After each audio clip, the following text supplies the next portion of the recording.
Welcome to Tuesday. I'm finally over it. What happened to us last Saturday?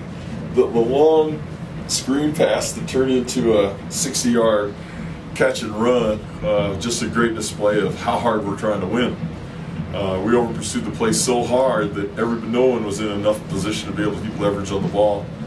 And so I like our intent. I didn't like our expertise, but I liked our intent.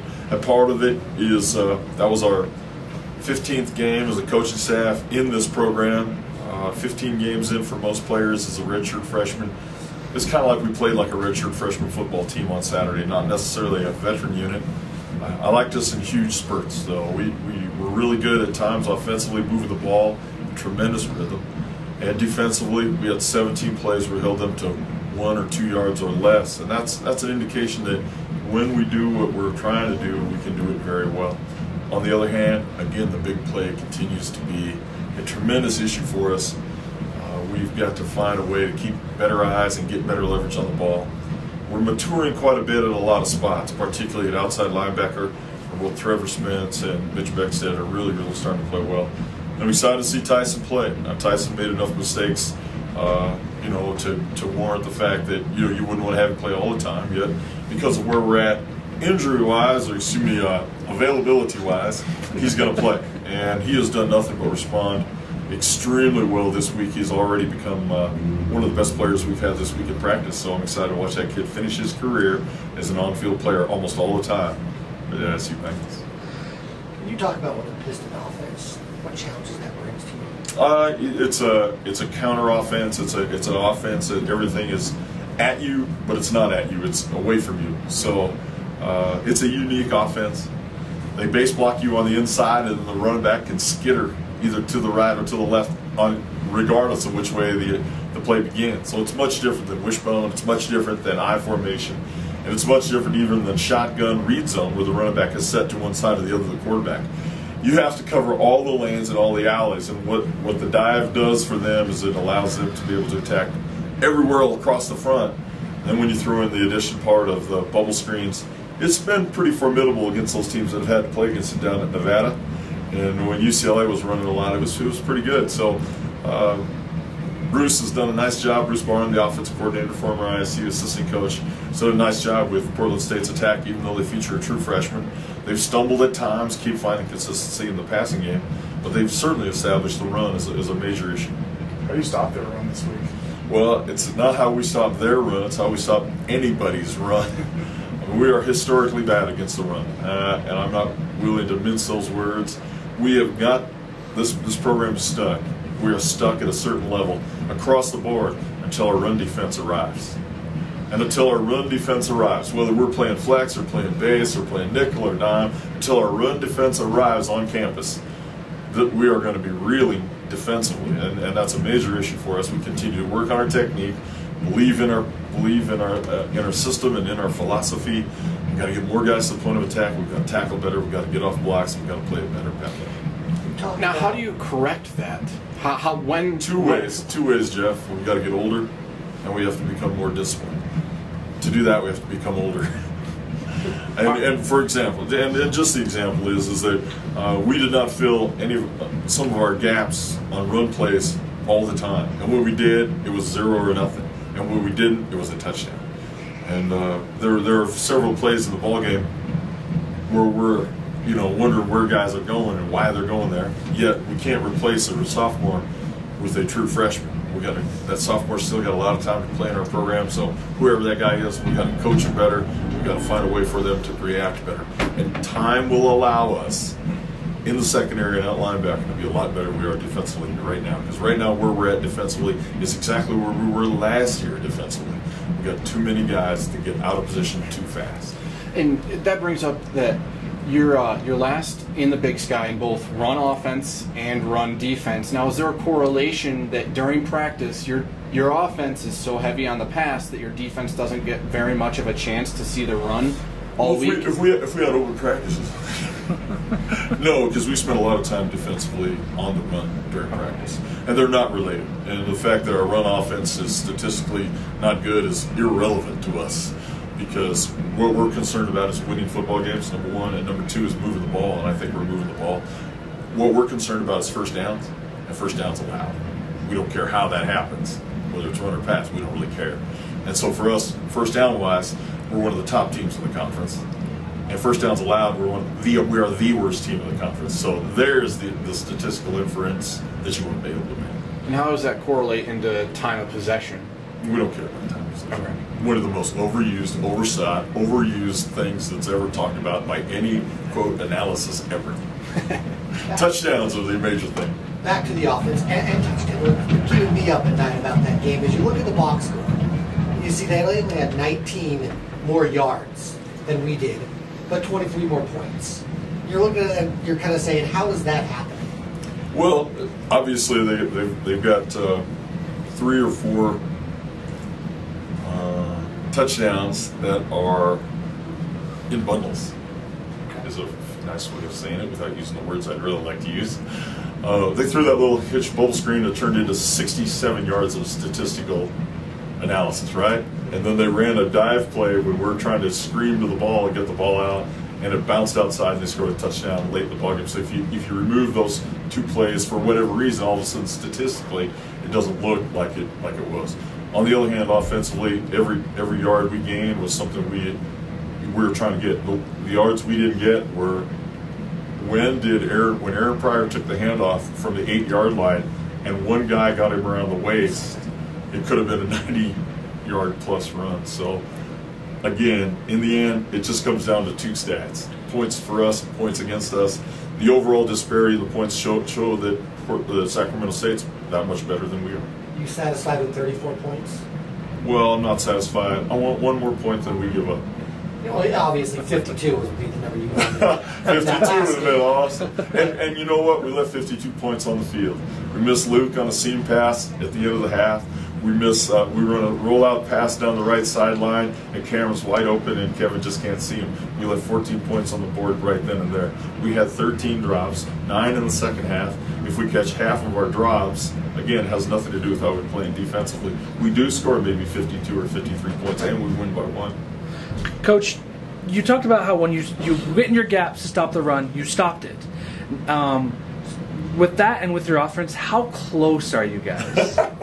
Is it just you? That's a very fair question. I think if you're an opposing coach and you look at us last year and you look at us this year, you're going, uh-oh. Because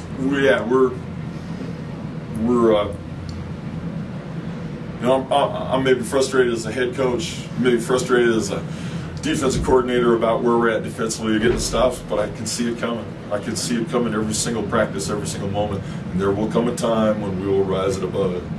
The major issue for us has been, obviously, we've lacked size in our front. We don't have any double gap defensive linemen that can really swell up there and knock guys around. And although Lecky Fuapau played a great game last week, he's still a 241-pounder, and that's tough for a guy to do, to play down inside. We have some bigger guys in our program. Unfortunately, they're unavailable in 2012. Coach, at the same time, your team didn't give up against Nebraska.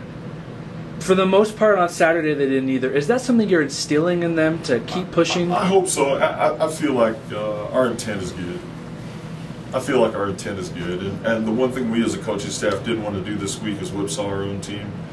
Our guys feel bad enough about what they're playing. The problem is they don't realize that they're self-inducing themselves into issues that they don't need to be. If we will catch the ball in flight, if we will continue to pass block the way we've been pass blocking, if we will throw the ball a little bit better at quarterback all the time, if we will rush the passer with a little more leverage on the blocker rather than just peeking around his shoulder. There's so many basic things that a young team is striving to overcome in a game situation. We just have to see more repetition of it in practice. I feel good about where we're at, and I feel good about where we're going. Unfortunately, it's going to take us a little longer than I thought. And Coach, you said last week you're starting to get a little long in the tooth with your tenure here. It's time to start winning, but you're only 1 game into the conference season this year, and there seems to be fans, that are ready to jump off the bridge. But would you tell them there's still more time this year, and you don't have to give up on this year? Well, I wouldn't tell fans anything. The proof is in the product. The product's ought to be good enough for them. I don't really care what any of those people think. I have one more question. It's a little non-football related. but your students, your athletes are participating in a T-shirt drive this month. You bet. Can you talk about the importance of your athletes participating in charitable events like that? Well, we had almost 3,000 yards of community service. 3,000 yards. Coach talk.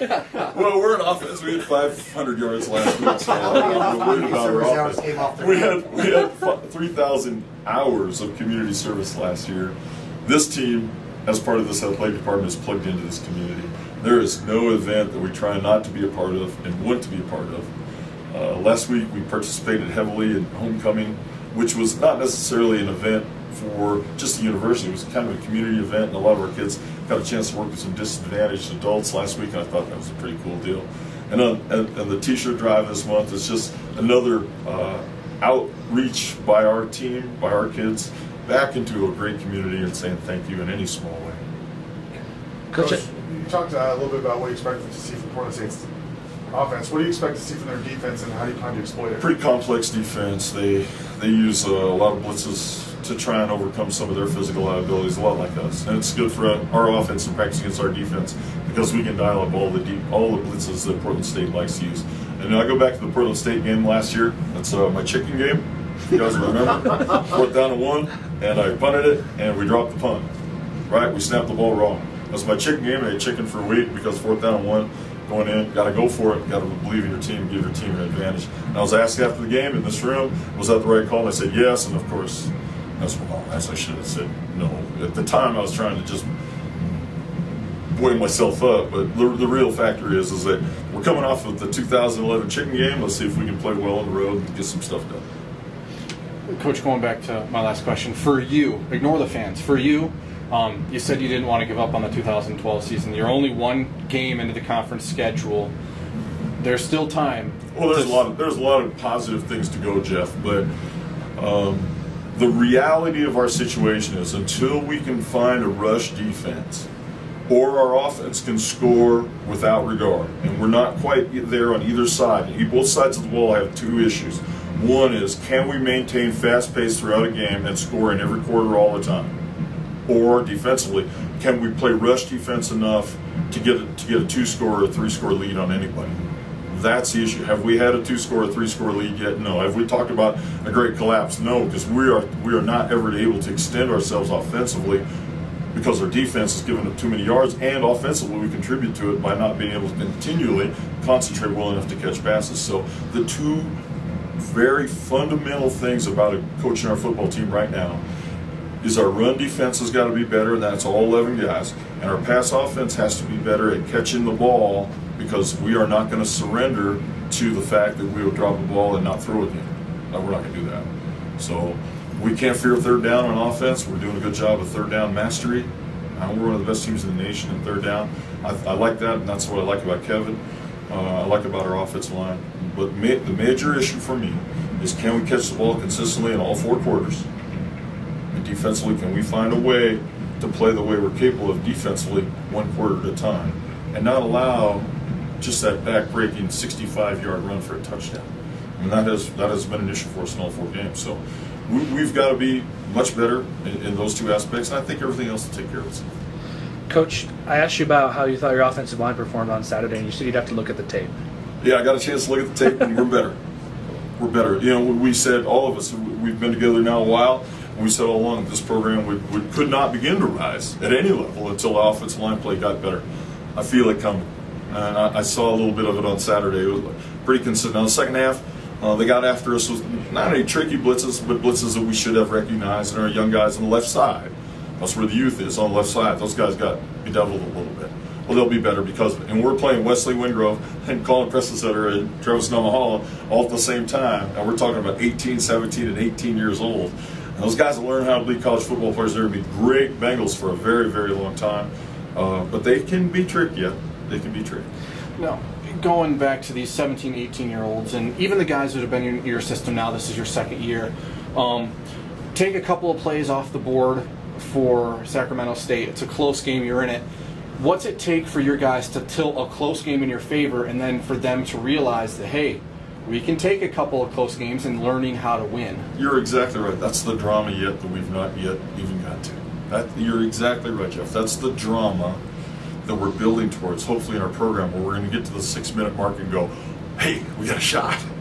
We got to get to the 6-minute mark though of the fourth quarter, because that's when everybody's throat gets tight. Everybody on both sides of the field, officials, fans, SIDs, video guys, everybody. The 6-minute mark of the fourth quarter, if the score's within, if the game's within one score, now it's anybody's ballgame. It's been so long since we've been in one of those situations. I'm not sure how we're able to respond yet. So that's my goal. My goal is to get our team on the road, because on the road, it's uphill for us, and we got the numbers to prove it. We've got to get to the 6-minute mark of the fourth quarter and be within striking distance. And to me, that's inside of one score. And you brought it up. That was going to be my next question. Is on the road. Forget Portland State or whoever you may be playing on the road. What is the challenge for you on the road to perform well? I've been thinking about this. I've been waiting for this question since last summer. When we're good enough, we'll win on the road. It's just that simple. It's not a definition of any single aspect. When we're good enough. And when you say good enough, think of how that envelops everything. When we're good enough, we'll win on the road. Thanks, Walt.